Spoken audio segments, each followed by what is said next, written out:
Ladies and gentlemen, welcome to another Retro Rewind brought to you by NerdPod Generations. Now, for those of you who do not know who we are, NerdPod Generations is a weekly podcast where myself and a good friend of mine, Al Judson, we discuss everything pop culture, nerd culture, you name it, video games, movies, TV shows.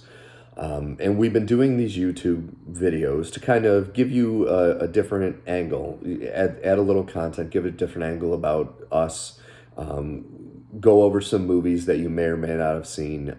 This week is kind of a special one. It's been a little bit since I've done one of these because I've had a crazy month. About 2.5 weeks ago, my mom passed away.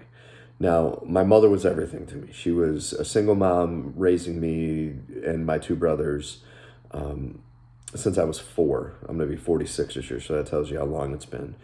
And my two older brothers, they would go off on their own, and my mom was stuck with me. And the one thing I always wanted to do was go to the movies. And so she got into this trend of just taking me to all the new movies coming out. And I was born in the 70s, and my main upbringing was in the 80s, and I've got to see just the cream of the crop as far as 80s classic movies. We got RoboCop, Lethal Weapon 2, Coming to America, Ghostbusters numerous times, Batman, Transformers the movie, the list goes on and on, of Die Hard, Goonies, most of these movies my mom took me to. And so the love I have for film, shout out has to go also to my father and my grandfather, because they both took me to a lot of great movies as well.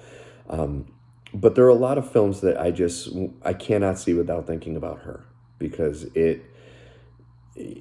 she really opened my eyes to a lot of cinema. And, there are a couple movies I probably should not have seen at the age I was at, including like RoboCop. But I'll be honest, seeing movies like that at the age I was at kind of helped desensitize me and show me that there's really nothing to be scared of or shocked by films, because they're just make-believe. And by seeing some of these harder R-rated movies, it kind of helped ease me into where I can, at a young age, I was able to pretty much watch anything without having nightmares or getting scared. One of the movies that we really bonded over, though, is the one I want to talk about today. It is the 1987 classic Moonstruck. Now, I'm not a huge fan of romantic comedies, but to me, and mind you, I have seen my fair share of romantic comedies, to me, this is the greatest romantic comedy and one of the best movies ever made. It's 1987. It is directed by Norman Jewison, written by John Patrick Shanley, stars Cher, Nicolas Cage, Vincent Gardenia, Danny Aiello, Olympia Dukakis. The list goes on and on of just classic actors. And it is as close to watching a home video from my upbringing with an Italian family that you could ever get to. It is loaded with one-liners and memorable scenes and just phenomenal acting. The movie won multiple Academy Awards. I know it won Best Supporting Actress with Olympia Dukakis. It won Best Actress for Cher. It won Best Screenplay by John Patrick Shanley.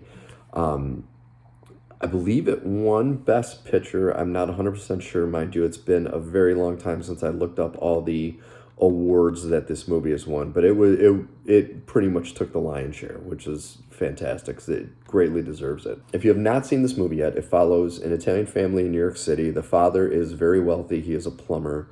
The father is Vincent Gardenia. The wife is Olympia Dukakis, and she plays the housewife. They have a ton of money. The father's cheap as hell. He doesn't interact really that much with his wife, other than pretty much being roommates. You do find out down the line he is having affairs. And then you have Cher, who's his daughter, and she is early on in the movie engaged to Danny Aiello's Johnny Camilleri, who is, as like the father likes to say, is a big baby. But when Johnny Camilleri has to go to Sicily because his mother is dying, he asks Cher to go and try to make amends with his brother, Ronnie Camilleri, played by Nicolas Cage, because he wants Ronnie to be at the wedding. Well, of course, Cher and Ronnie end up having this wild love affair. They end up falling in love. And the whole movie crescendos into one of the greatest scenes and I'm sorry, for those of you who don't like this movie, you're dead to me. One of the greatest scenes in film history is the final scene takes place at the kitchen table at Vincent Gardenia's house. And it is not only well written, the pacing, the acting, the directing, everything is perfect. All of the little storylines just come together in this final scene, and it has unbelievable laughs. And it has a little tinge of sadness and sweetness, but it's funny. And that's what I like about it, is never in this movie is there a part where you're like, okay, that's kind of schmaltzy, which most romantic comedies have those moments where you're like, all right, that's a little far-fetched. B, that's just melodramatic. It's like I'm watching a soap opera. This has none of that. It has phenomenal acting. Like I said, that final scene, I can't tell you enough how great it is. And I look at it, and I look at Vincent Gardenia, who unfortunately did not get the Oscar for this because he was up against Sean Connery at this Academy Awards, who won for The Untouchables. So of all the years for him to be up for an award, he goes against Sean Connery, who obviously was going to win because he was great in that movie. But his character is Cosmo Casterini, is one of my favorite characters in any film. Pretty much him and Johnny Camerari, who was played by Danny Aiello, those two characters, and now mind you, everyone else I love, but those two characters are absolutely fantastic. They have scenes and lines that to this day I could just say, and it fits in so many different situations.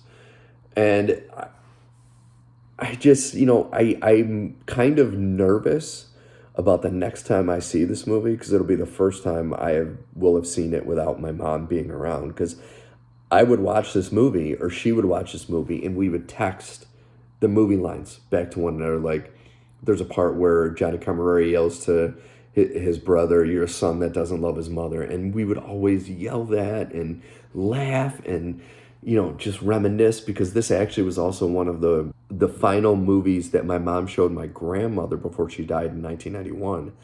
And it was one of my grandmother's favorite movies because, once again, this is a very Italian movie.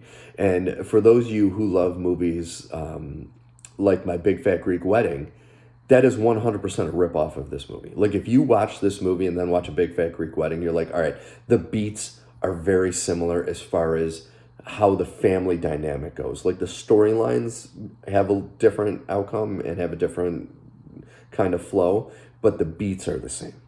The kind of quirky relatives, all of that starts in this movie. And once again, I cannot stress enough, if you have not seen this movie, please stop what you're doing, look up whatever you have to look up, find Moonstruck, make yourself a plate of pasta, which is another thing I always like to do. I used to like to make pasta and have a glass of wine and watch Moonstruck.